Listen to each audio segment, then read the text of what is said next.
Roundtable. I'm Ashley Anderson here with James, Scully, and Vance Hanson is back after a brief hiatus to cover Royal Ascot, which paid off well because Vance won week one of our handicapping contest, with Swing Along coming in second in the Jubilee. And he also had Batten Down winning the Ohio Derby, which we're going to talk about as well.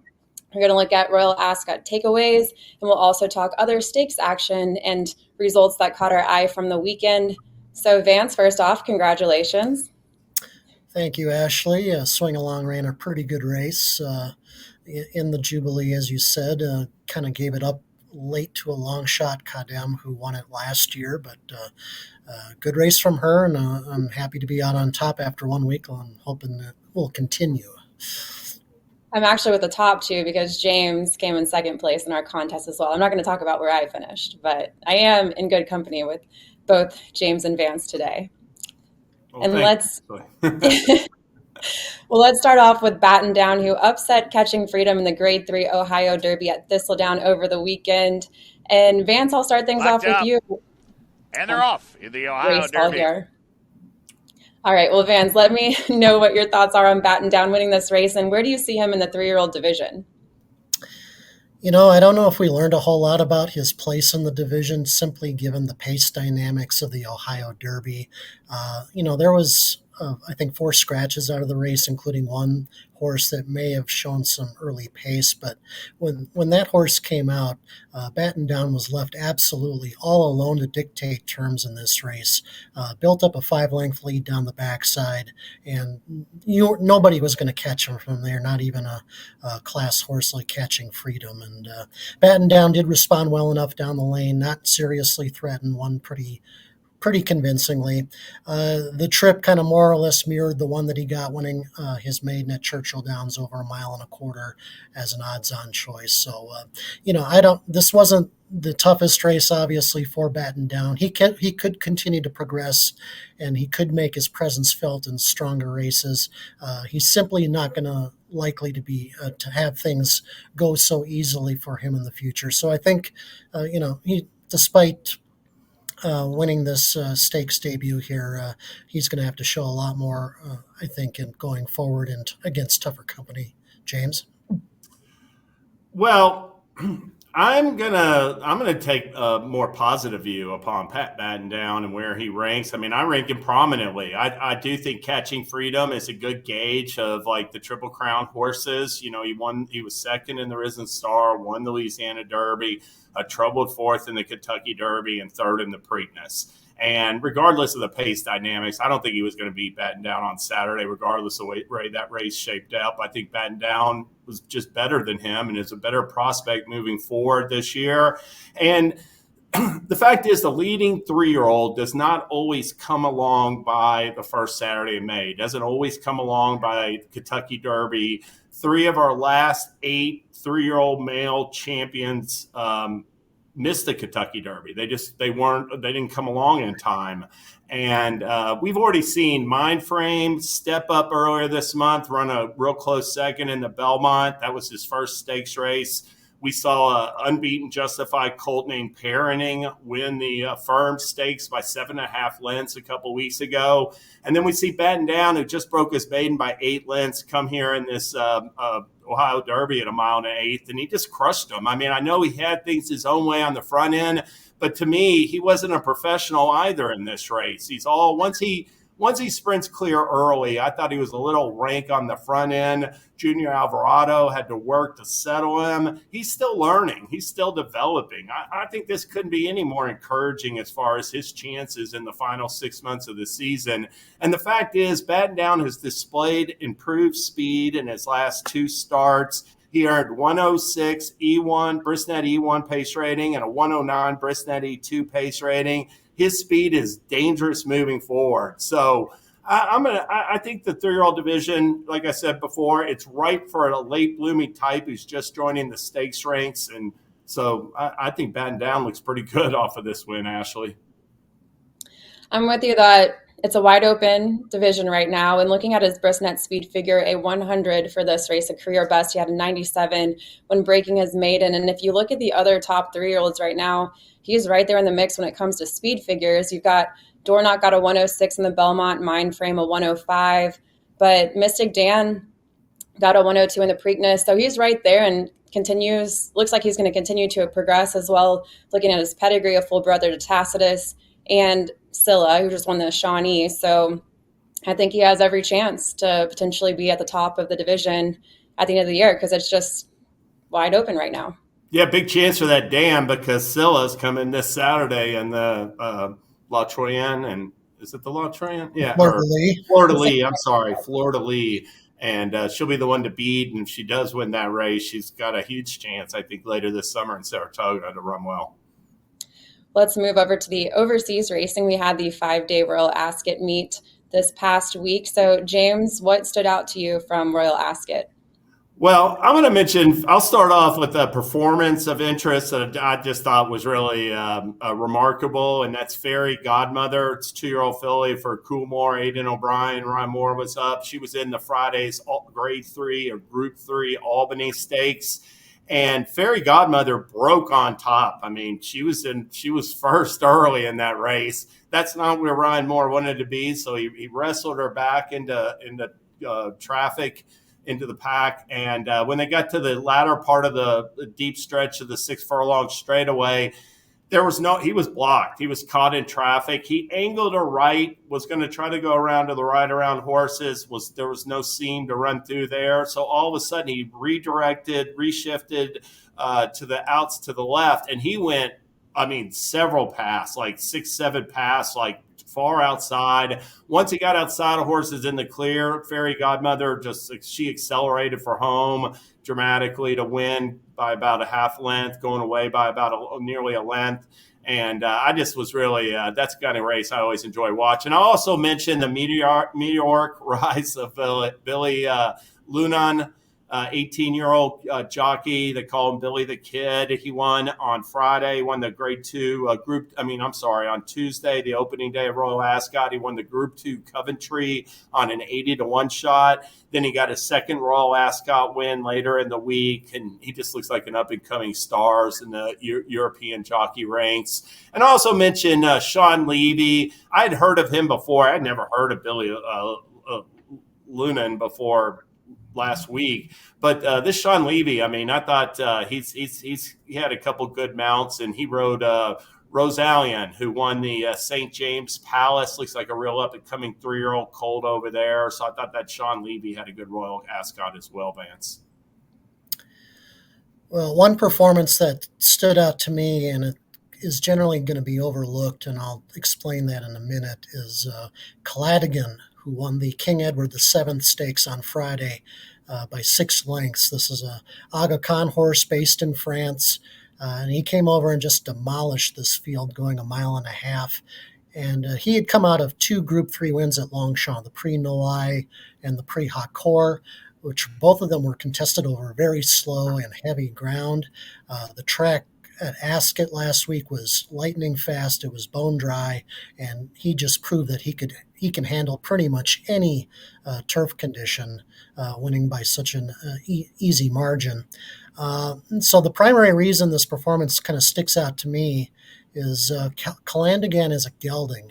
Now, in Europe, geldings are prohibited from running in the major classic races in England, France, and Ireland, and some select other races. So essentially, although this horse could be a very promising 3-year-old, up-and-coming 3-year-old, he's prohibited from running in races like the Grand Prix de Paris coming up in a few weeks at Longchamp. He's prohibited even from running in the Arc de Triomphe in October. So I noticed the connections yesterday said that they're in no rush to get Caladigan back to the races anytime soon. He's had, 3 group victories already this season. And of course, like I said, being a gelding, there's no obvious targets for him going forward. But I think it would be worth our while to look at some races in America for him, whether it's the 3-year-old series in New York or possibly some of the, some of the races like the Joe Hirsch Turf Classic, or maybe even the Breeders' Cup Turf. He might fit very well in one of those type of races, and obviously those do not prohibit geldings, Ashley. He'll fit very well over here too, wouldn't he, Vance? we also have much bigger purses, so he's got something to. That too. And I'll quickly mention one other thing at Ascot. I was a bit disappointed in some of the middle distance races for older horses this past week. Auguste Rodin was a heavy favorite in the Prince of Wales's stakes, and the field for that wasn't incredibly deep. He was a heavy favorite, and he did win the race, but he was pressured hard by a horse with a much inferior resume. Shipper from France. So I don't know if Auguste Rodin is necessarily back to his very best 3-year-old form so far this year. And I don't know if he's going to be, quite as accomplished going forward the rest of the season as he was last year. And also the Hardwick Stakes on Saturday, 1.5 miles, was supposed to be kind of a showcase for the St. Ledger winner Continuous, who was making his first start back of the season. He was nowhere behind a horse named Isle of Jura, who had been competing in Bahrain all winter long and was coming off of a listed stakes win. So he was immediately jumped up to Group 2 company and won pretty handily. So the long-term quality of those performances and races, I don't necessarily think the middle distance older division in Europe is as strong as it has been in recent years. You mentioned Auguste Rodin, who, I can never say that name right, who got a win for Aidan O'Brien, who had a huge meet, of course, and he normally does, but probably the most impressive performance I thought was Bedtime Story, a filly who won the Chesham Stakes at 7 furlongs, now unbeaten from 2 starts, and she beat the boys in this race, won by 9.5 lengths, so a very, very big one. We don't have the replay, but definitely go back and check it out. And then Ryan Moore and Aidan O'Brien both, they ended up the leading jockey and trainer for the meet, so really impressive performances across the board. You had a win in the Prince of Wales's, as you already mentioned. We had, I can never say it. You're going to have to help me out here, Vance. And I know Blaze is laughing at me for this, but we had the Gold Cup winner. Say that name for me. Kyprios. Kyprios, yes. See, I know these are English names, okay, but they're still hard. And then we had Fairy Godmother, who James has already mentioned as well. And then we had, let's see, my notes are all over the place now. Port Fairy was another winner as well for Aidan O'Brien. So he just absolutely dominated, 13th training title overall for Royal Ascot. So congrats to him and Ryan Moore as well. Ryan Moore, one of the top jockeys at Royal Ascot, but James, jockey that he mentioned earlier, both of the jockeys, maybe in, a decade or so, will be up there with the jockey titles in numbers as well. We'll see what happens there. Brian Moore, yeah, he actually surpassed Frankie Dettori, so he's moved into second place in all-time Royal Ascot wins. So, yeah, I don't know if he can catch the leader way up there, but I think it's Lester Piggott probably still, he's within 40, but I mean 30 some wins. That's still a pretty sizable number. I think Brian Moore's in the 80s, and I think Piggott was like 121 or something. Well, Ryan Moore has the benefit, though, of Royal Ascot meetings being much longer these days. 7 races a day for 5 days compared to 6 races a day at 4 days in Piggott's era. And Ryan's got probably a good dozen years at least left to ride in his prime. And this is the first year without Frankie, too. So that opens up, wins for the other jockeys. So it looks like the official total is 83 wins for Ryan Moore, and then Piggott has 116. 116. Thank you. All right. Well, Vance, let's talk the other stakes action or just any racing action that caught your eye from the weekend. Well, I thought one 3-year-old that looked at just as intriguing as Batten Down was the Chad Brown trained Unmatched Wisdom, who is now 2 for 2 following a pretty easy first level allowance win at Aqueduct on Saturday. Now, admittedly, that was a overmatched field he was facing going 1.1 miles, but the son of Cairo Prince has now won both of his starts by a combined margin of 12 lengths, and he's earned brisk net speed figures in the low 90s for both. So the Brown stable is pretty primed and deep already with solid prospects for 3-year-old races this summer in races like the Haskell and the Travers. So, perhaps a spot like the Curlin Stakes at Saratoga on July 19th, which is a restricted stake, might be a good spot for Unmatched Wisdom to test his class in next time. If he continues to progress, this horse could be a graded quality type by the end of the year, and potentially a decent older horse too. I know owner Seth Klarman is always up in game for allowing his best horses to mature into themselves, and he's the type of guy, as we know, who's passed on races like the Kentucky Derby with otherwise qualified horses to run in the Preakness or save them and let them grow up a little bit and to become better runners. So I think they're going to treat Unmatched Wisdom the same way, and this horse has got some promise, James. Oh, he really does, and we're going to see him draw off in the stretch right now. Chad Brown debuted him a couple months ago. When he debuted him, I think it was like early May. He was 6-1. He had a stablemate in there that was favored, and so he was a little bit. He wasn't well regarded going off 6-1 for Chad Brown in a maiden race, but he won by 5 lengths that day. He came back on Saturday. He's 1-5 off of that maiden win, and he wins by like 6 or 6 1/4 there. Son of Cairo Prince. He's exactly what I was talking about with Batten Down and Mind Frame and all these. I mean, he's a colt that's going to the stakes ranks, the Curlin makes perfect sense, like Vance said. He could even run into a horse like Mind Frame, who's still eligible for that race, but Mind Frame could go to the Jim Dandy or Haskell. We'll see what Pletcher does. But, off of that win, he got a good number as well. He's got an upside for Chad Brown, and I wouldn't put it past him to keep rising through the ranks once he starts running in stakes races. My what else is going to be on is going to be, first off, I'm just going to say Ellis Park lacks like really any like notable older dirt mail sprint stakes on the main track. And on Saturday at Churchill Downs, Happy as a Choice won a stakes quality allowance.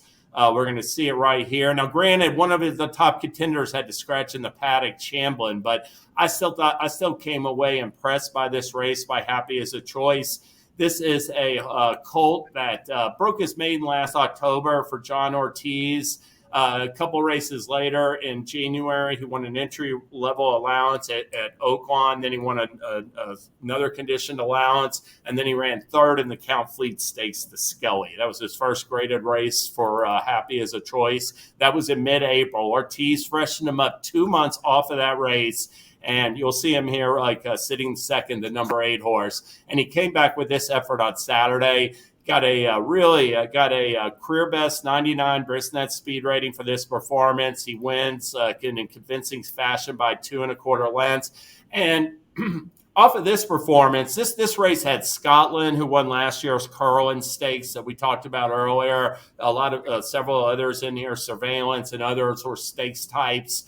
And Happy as a Choice is just finding his best form right now. He's really coming to hand right now. And I just think John Ortiz, without those stake races at Ellis, like I talk about, is going to absolutely point him for the 6 furlong Alfred Vanderbilt at Saratoga, the Grade 1 Alfred Vanderbilt stakes at Saratoga. That's 5 weeks. That's July 27th. And one thing about this, we're going to talk about Vava here in a minute, and she's clearly the top older female dirt sprinter, and I don't think there's like a lot of depth in that division, but there's even less in the older male sprint division. You take the Chosen Brawn out of it, and he's just running in California the rest of the year, and you can't name 3 like quality older horses that are sprinters. Skelly's out there. He's trying to win outside of Oaklawn still. But a horse like Happy as a Choice has a chance to step up and possibly be a factor against in bigger races coming up at Saratoga. And I'll just mention John Ortiz. If you want a trainer to watch this final week at Churchill Downs, John Ortiz since June 16th has won 4 of 8 starts with a second and a third. So his barn is firing on all cylinders right now. And Happy as a Choice is one of those winners who really looked good on Saturday, Ashley. And I'll talk the graded stakes race on Saturday at Churchill, the Grade 3 Chicago. We saw Vava overcome what seemed like it would have been an unfavorable pace scenario. We had Society as the lone speed in it. Really, there were 5 in the field, but it was really a head-to-head matchup of Society, who won this race by more than 10 lengths last year. And then Vava came out was tracking the pace early and then had this interest, and we'll see it in the stretch run here. They brush up against each other before actually Positano's Sunset comes in to finish second, just barely over Society, who finished third in this race. But Vava now has won 4 of her last 5 starts and is a perfect 4 for 4 at Churchill Downs. Now her one loss in that span was to Alva Star in the Madison, coming off a lengthy layoff, though, and won her first Grade 1 victory 2 back in the Derby City Distaff, now has this one in the Chicago. And Sherry DeVoe said that the Ballerina at Saratoga is likely the next target, and then ultimately looking at the Breeders' Cup Filly and Mare Sprint at Del Mar. So definitely like seeing Vava win here on the fantasy handicapping contest. You know, half of us went Vava and half of us, well, I was going to say half went Society, but Kevin Kilroy went Positano Sunset, and that ended up paying off with the Win Play Show payouts there. But yes, Vava ended up getting the best of Society, who was coming off a very long layoff in this race as well. Probably needed another start to get back to the winner's circle. Yeah, Vava broke sharply. I mean, she broke sharper than Society. I mean, really, you look at last year, Chicago at Ellis Park, Society is up like 5 lengths going down the backstretch, and she really just had to have that kind of trip, because Vava does have some tactical speed, and she was just had a huge recency edge on Society. But considering Society hadn't run since a 4th in the Breeders' Cup Filly and Mare Sprint last fall, I thought this was a really solid comeback effort and one that she could potentially keep building upon. Vava's just really good right now. She's the best Filly and Mare dirt sprinter in the country. I don't see how anybody could argue against that point, Vance. Yeah, I tend to agree with you on that point. Alva Star, who beat her in the Madison, she's lost 2 of 3 to Vava so far, but she's still a pretty good filly in her own right. And so it'll be interesting to see them hook up again, presumably in the Ballerina at Saratoga, and maybe extending that rivalry to Del Mar too. All right, that's all the time we have for the Racing Roundtable. We'll be back next Tuesday. We also have week 2 of our fantasy handicapping contest. We have the Stephen Foster Stakes Day card at Churchill Downs, so we'll be handicapping a few of those races, and we'll see if things change around or if we're going to have maybe the top 2 in the roundtable next week, but maybe it'll be me in the top 2. We'll see. But Vance and James, you've got the advantage right now. So check out our social channels for more on the rules of this contest, and join us next Tuesday with the Racing Roundtable.